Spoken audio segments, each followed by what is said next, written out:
julesennep og surt. Spisekammer det er åbent under hele konkurrencen. Det buner af lækre råvarer til jeres julemedister.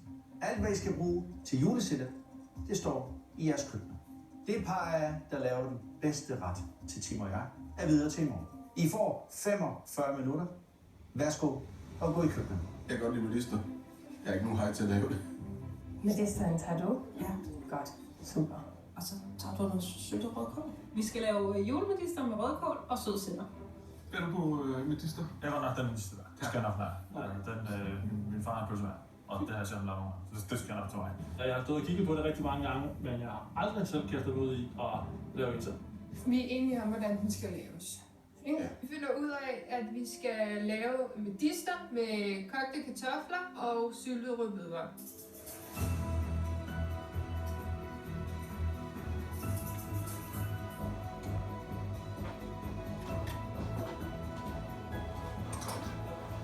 Så har jeg den allerede klar til de der sennepsrører. Ja, altså vores plan til det hjemmelavede sennep er, at den har sådan en tykkelse, og den er sød og stærk samtidig. Den har den balance. Jeg tænker, jeg kører primært lardo og bacon, og så ser vi, om der er behov for noget fersk spæk i. Ja. 100. Jeg bakker dig fuldstændig op. Det er vigtigt at komme i gang med bødet hurtigt, da hele den her proces omkring at lave en medisterpølse, det tager bare tid. Kan du godt se sennepsfabrikken ringe bagefter og spørge om opskriften? Det gør de. Det er 100. Man laver sennep ved at prøve sig frem, fordi det har jeg sgu ikke lavet før. Jeg aner ikke, hvad der skal ske. Jeg ved ikke noget engang. Det er noget, man henter i supermarkedet, ikke? Så nogle syltede agurker, og så vil vi lave nogle brune kartofler for at undgå at skulle stå og lave en sovs. Jamen, vi har tænkt os at lave en på blanding mellem kalv og flæsk. Det er jul, så vi glemmer alt det der med at passe på vægt og sådan noget. Nette sagde ret hurtigt, at hun har erfaring med far, så hun vil gerne prøve de der pølsehorn og lave pølser. Og så tænker jeg, det er fint. Det tager du bare. Jeg er rigtig glad for det. Agurker, de skal rimelig hurtigt op og koge, for de skal køle helt ned bagefter. Så det er rimelig vigtigt at komme op. Kartofler er det samme.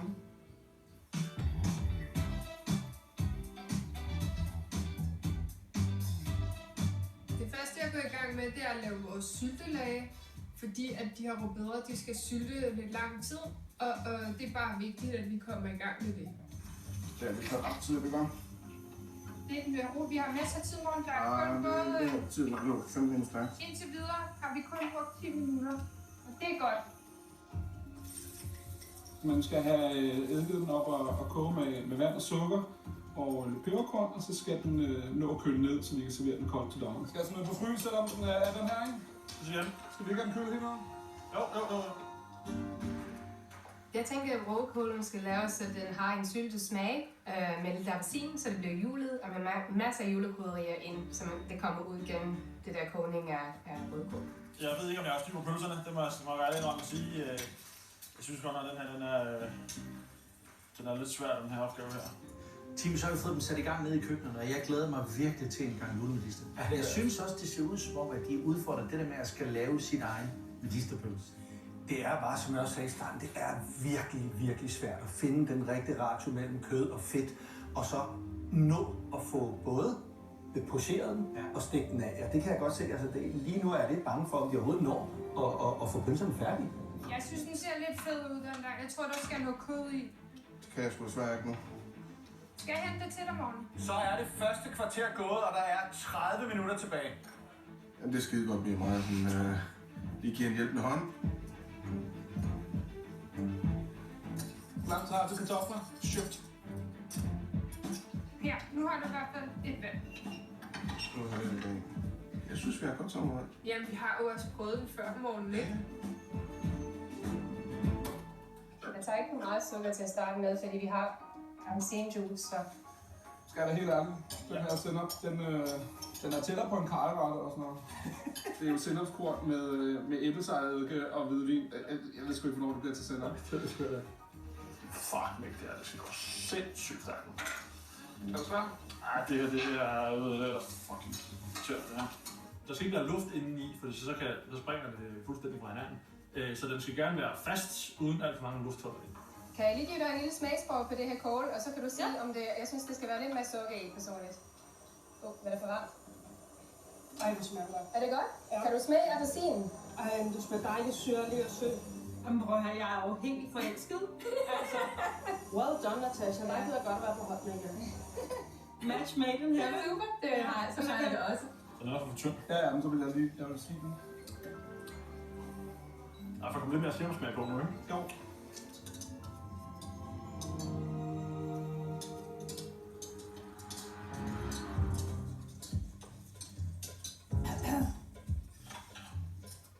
Det smager på sinop, men der har aldrig smagt noget så forfærdeligt i mit liv.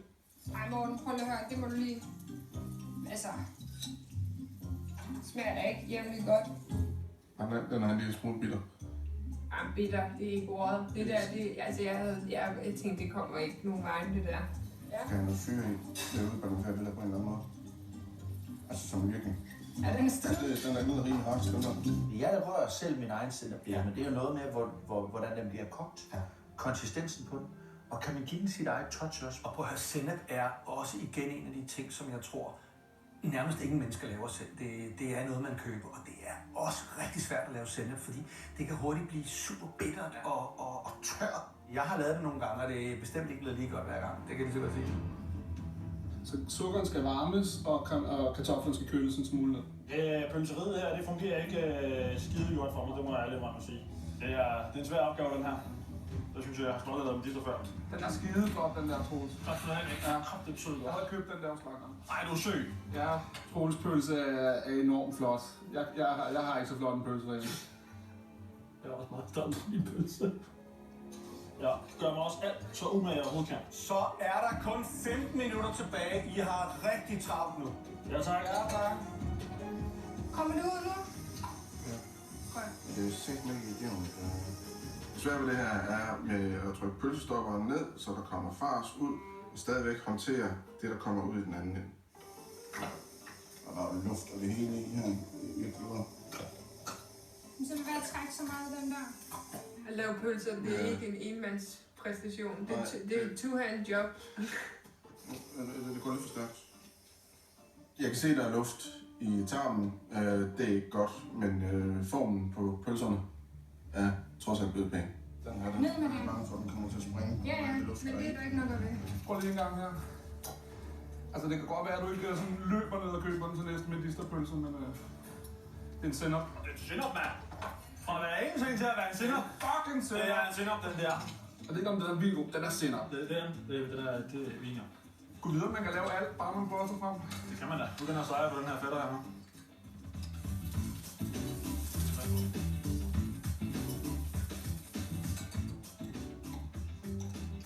Den har lidt spark. Det er godt. Jeg kan klare den, men den er lidt stærk. Prøv at smage. Den har en kick.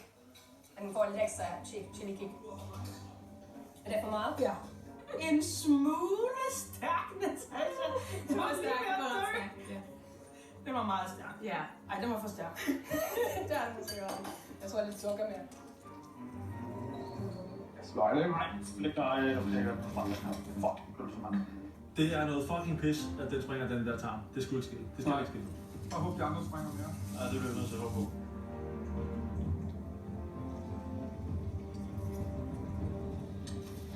Så bliver du lige fader over, ikke? Hvad så? Den er ikke helt der, hvor det skal være. Jeg tror, den har fået en lille smule for lang kogetid. Det er en ny melet. Lidt med eddike, lidt mere sukker, tænker jeg. Ja, det der sinop, det er jeg ikke tilfreds med, men det bliver ikke bedre. Jeg aner ikke, hvordan jeg skal gøre det bedre. Har du skruet for mig her? Nej. Du brænder hele lortet ned. Den bliver sort. Gider du give mig... Nej, Jeg kigger lige... Nej, det er så fint. Så er der kun 5 minutter tilbage. Ja, tak. Ja, tak. Når I det? Ja. Det lyder godt. Jeg ved ikke egentlig, om jeg prøver at punktere de der forsigtigt, så den ikke sprænger. Ja, det har vi vist nok med noget. Det er fint nok. Der er masser af væske. Jeg håber, der er nok fedtindhold i medisterne til, at de ikke er alt for tørre. Jeg vil hellere have den er for sød, end at de ikke kan spise den. Jeg er ikke særlig tilfreds med den medisterpølse. Det ser godt ud, Troels. Nej, du er så syg. Jeg sender... Det kan jeg godt lide. Den er god. Ja, Det er okay. det er fint. Svar rigtigt på dagens spørgsmål og deltag i konkurrencen om julepynt i form af lysestager og ophæng fra Karen Bleksens Jul fra Rosendal. Hvad pynter man ofte appelsiner med til jul? A. Karry. B. Kryddernælker. Sendmaster A til 1277 eller Sendmaster B til 1277.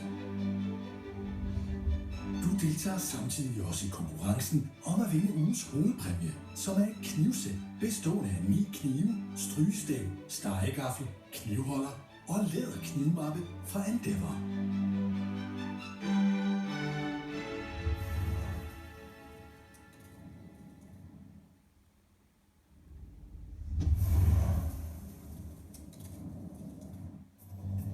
Ja, det er fisken nok med. Det er fint nok. Der er masser af væske. Jeg håber, der er nok fedtindhold i medisterne til, at de ikke er alt for tørre. Mere farin.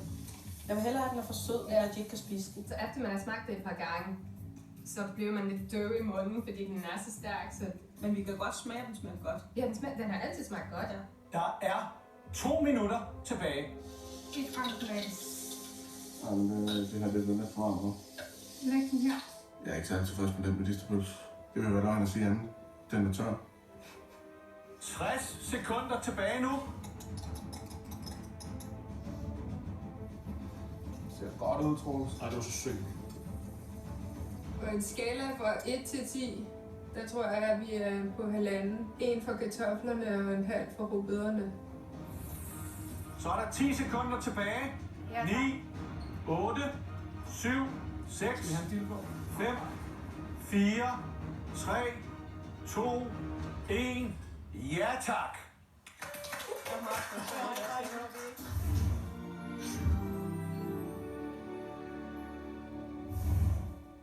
Så blev I færdige. Opgaven var at lave hjemmelavet medister, hjemmelavet sennep, noget sylt og nogle kartofler. Og det må man sige, at I alle sammen er afleveret, og det ser faktisk rigtig, rigtig fint ud. Blå hold, hvad har I svedet for os her? Jeg har lavet julemedister med brune kartofler, en grov sennep og syltet agurker. Ja tak. Den er i hvert fald gennemstegt, kan man sige. Ja, det er den. Ja, tak.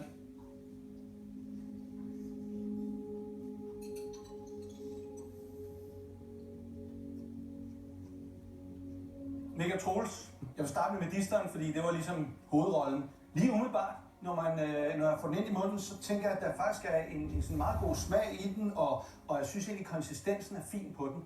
Og så kommer salten. Det er meget salt, men den skal heller ikke være for lidt. Kartoflen, jeg var bange for, at karamellen ville være meget brændt, den så meget mørk ud. Det er den ikke. Til gengæld er kartoflen, som man måske også kan se her, den har simpelthen fået så meget, at det er kartoffelmos med en lille karamelskal på. De skulle have 5 minutter mindre. Agurken, den smager ikke super meget. Jeg tror, man måske skulle have valgt at køre den lidt tyndere i forhold til, at der ikke er så lang tid her, ikke? Så den lige når at blive sådan helt syltet igennem.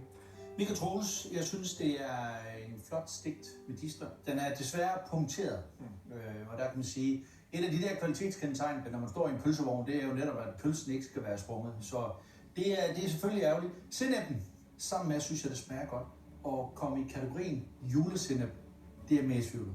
Men en fin stegt medister. Næste gang er jeg medister med medister. Grønhold, hvad skal vi vide om jeres julemedister? Jamen, det er julemedister med syltet rødkål og en stærk julesennep. Og det er en advarsel. Ja, jeg håber, de lægger mærke til den rigtig flotte medister. Altså, det synes jeg faktisk er hovedelement til den her ret. Jeg håber, den kan bære den der måske lidt for stærk sennep.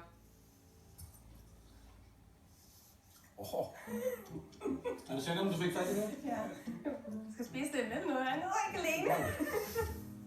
Det giver lige næsebordet. Ja, det gør det. Man kan smage meget mere nu, faktisk. Prøv lige med noget medisterpølse til os. Hjemmelavet medister. Den smager dejligt.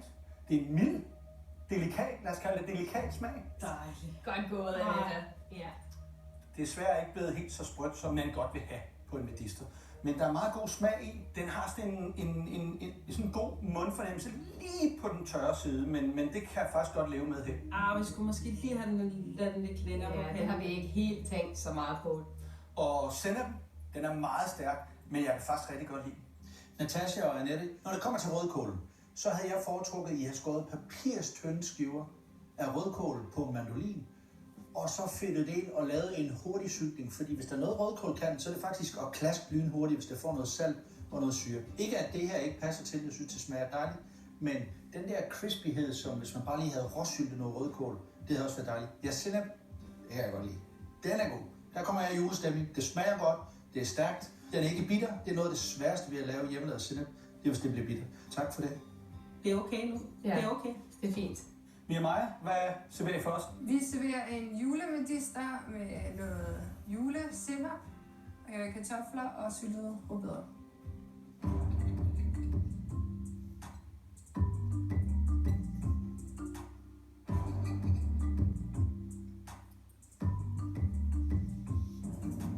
Mia Maja og Morten, I har lavet medisterpølse til os med rødbeder, som jeg altid synes er et godt valg til medister, og en hjemmelavet sennep. Og det er desværre ikke gået super godt for jer.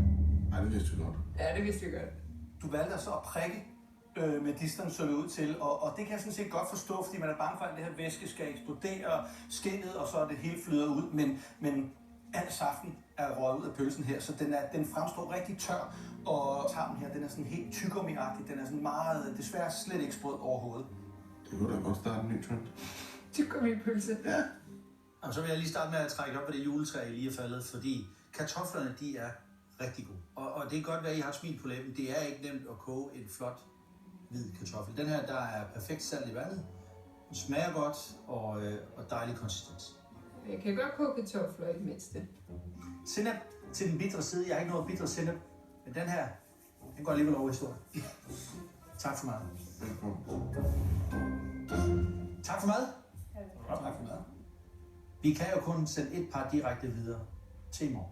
Men der var faktisk 2 par, som vi synes klarer sig rigtig godt. Tænker man godt, man kan gøre sig klar til en elimineringsrunde. Rødt hold. Det var desværre ikke godt. Nej. Blåt hold. Jeres var lige til den salte side. Men flot stegt og en god smag. Samme var der ved jer. Grønt hold. Flot medister. God størrelse på den. Lidt mere sprødhed på den. Men der var god smag til stede og personlig præg. Det hold, vi kan sende direkte videre til i morgen, det er... Altså, jeg er ikke matematiklærer, men kan regne mig frem til nu chancen 50-50.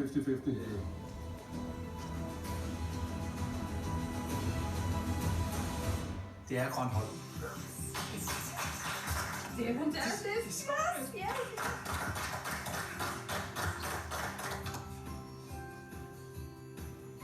Jamen altså, grønt hold lige lavede en rigtig dejlig medisterpølse. Og så var der så også lige sennepen til forskel. En super god sennep. Fortsæt med at lave den, så bliver det altså en god jul, ikke? Vi får lov at lave mere mad, og det bliver skide hyggeligt, og så må den bedste mand vinde. Lige nok. Ja, okay. Eller kvinde.